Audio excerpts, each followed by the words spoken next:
Assalamualaikum warahmatullahi wabarakatuh. Perkenalkan, nama saya Winda Sohardi, NIM 90311-806. Saya akan menjelaskan tentang mid semester ekonomi demografi. Tahap proses transisi penduduk. Tahap pertama, high stationary.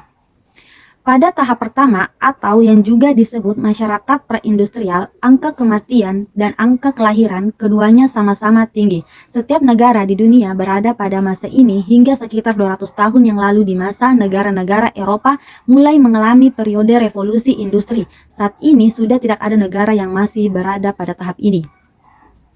Angka kelahiran pada masa ini cukup tinggi karena banyak anak diperlukan untuk mengurus lahan pertanian. Pada tahap ini, angka kematian yang tinggi dan berfluktuasi banyak disebabkan oleh bencana kelaparan, wadah, penyakit, dan peperangan yang sering terjadi di negara-negara pada masa ini. Angka kematian bayi tinggi dan angka harapan hidup rendah akibat kurangnya teknologi dan tenaga kerja dalam fasilitas kesehatan. Walaupun angka kelahiran tinggi, pertumbuhan penduduk biasanya sangat rendah pada tahap ini karena masyarakat dibatasi oleh ketersediaan pangan yang tersedia. Setiap fluktuasi tingkat kelahiran segera diimbangi dengan tingkat kematian.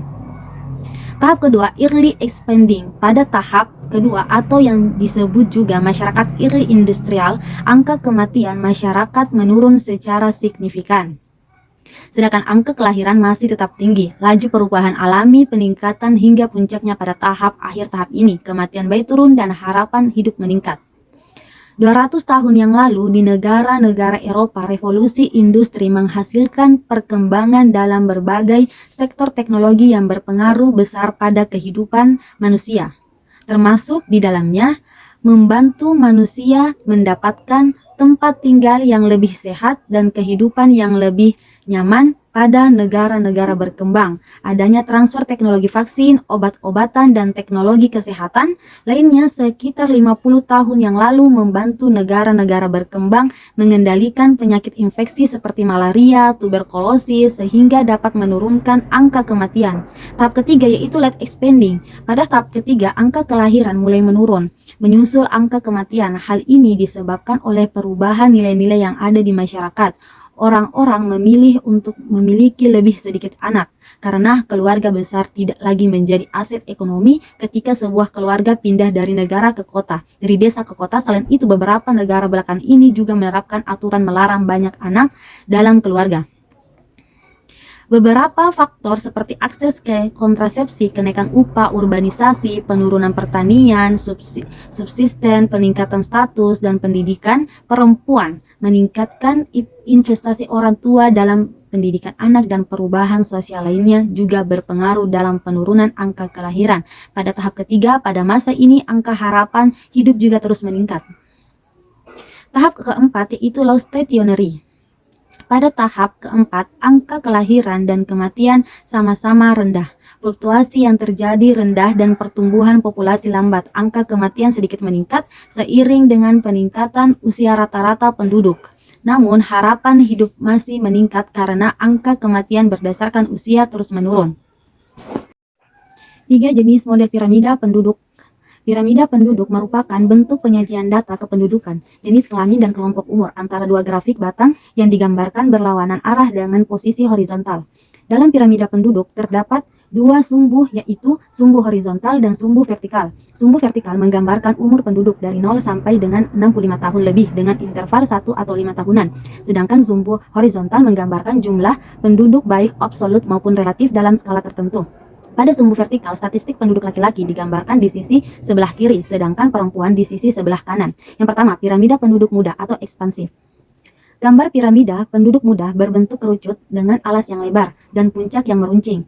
Piramida penduduk muda menggambarkan pertumbuhan penduduk yang pesat. Selain itu, pada piramida penduduk muda, jumlah penduduk usia muda merupakan jumlah yang dominan. Contoh negara piramida penduduk muda adalah Indonesia dan Cina. Yang kedua yaitu piramida penduduk dewasa atau stationer. Piramida ini menggambarkan negara atau daerah dengan pertumbuhan penduduk yang stabil. Dalam piramida penduduk dewasa, angka kelahiran natalitas dan angka kematian mortalitas cenderung seimbang. Oleh karena itu, jenis piramida penduduk dewasa sangat sering ditemukan di negara maju, seperti Amerika Serikat dan Inggris. Selanjutnya yaitu piramida penduduk tua atau konstruktif. Piramida penduduk tua menggambarkan kondisi daerah atau negara yang angka pertumbuhan penduduknya cenderung mengalami penurunan. Gambar piramida penduduk tua berbentuk batu nisan dan terdapat antara lain di Jerman, Belgia, dan Swedia.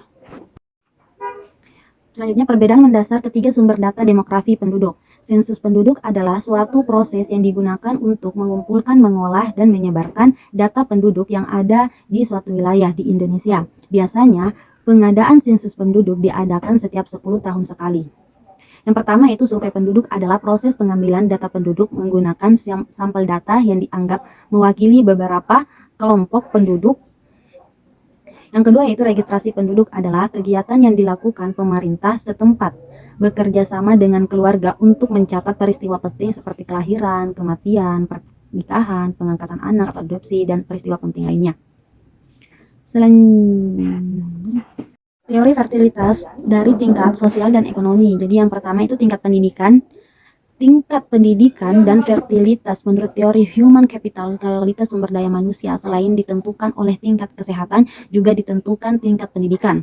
Pendidikan dipandang tidak hanya dapat menambah pengetahuan tetapi juga meningkatkan keterampilan atau keahlian seorang individu sehingga dapat gilirannya dapat meningkatkan mutu sumber daya manusia. Yang kedua, struktur umur. Umur merupakan karakteristik penduduk yang penting karena struktur umur dapat mempengaruhi perilaku demografi maupun sosial ekonomi rumah tangga.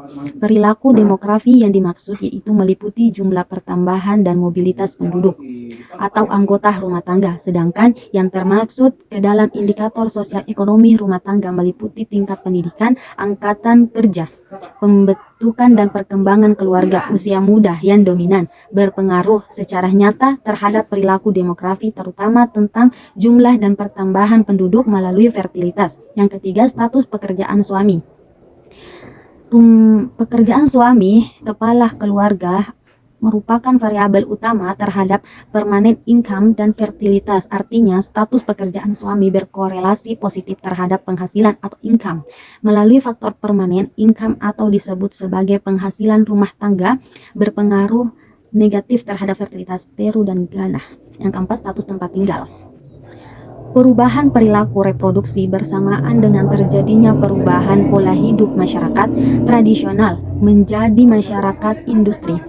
Data empirik menunjukkan bahwa modernisasi peningkatan praktek kontrasepsi merupakan penyebab terjadinya transisi fertilitas di masyarakat industri. Bukti ini diulangi lagi di negara-negara berkembang. Ternyata hasilnya cukup menggembirakan dalam penurunan fertilitas. Di samping faktor kontrasepsi, penurunan fertilitas dapat juga melalui praktek menyusui dan pantang berkala penyebab rendahnya tingkat fertilitas. Data fertilitas daerah Sukamaju, yaitu GFR. GFR sama dengan L per W dalam kurung 15 sampai dengan 49 kali 1000 sama dengan 1800 bagi 59 kali 1000 sama dengan 30, yang artinya setiap 1800 wanita berumur 15 sampai 49 tahun di Sukamaju melahirkan 30 bayi. Metode kedua yaitu metode ASFR 15 sampai 49 tahun. Jadi ASFR 15 sampai dengan 49 sama dengan 59 dibagi 1800 dikali 1000 sama dengan 32. Artinya menunjukkan dari 1800 wanita umur 15 sampai 49 tahun Sukamaju terjadi kelahiran 32 bayi. Standarisasi merupakan suatu metode yang digunakan untuk menghasilkan ukuran setara atau kompatibel antara beberapa populasi atau subgrup dengan memperhitungkan konfounding utama seperti perbedaan umur dan seks pada komposisi dan populasi atau subgrup yang berbeda. Macam-macam standarisasi. Yang pertama, standarisasi langsung, yang itu angka rata-rata spesifik umur atau jenis kelamin per kelompok di populasi dalam studi ke aplikasi ke populasi standar. Yang kedua, hasilnya merupakan paket angka rata-rata yang standarisasi. Yang kedua, standarisasi tidak langsung. Yang pertama, angka rata-rata spesifik umur atau jenis kelamin berkelompok di populasi dalam studi diaplikasikan ke populasi studi. Yang kedua, hasil dari STD adalah rasio angka kematian atau kesakitan yang terstandarisasi.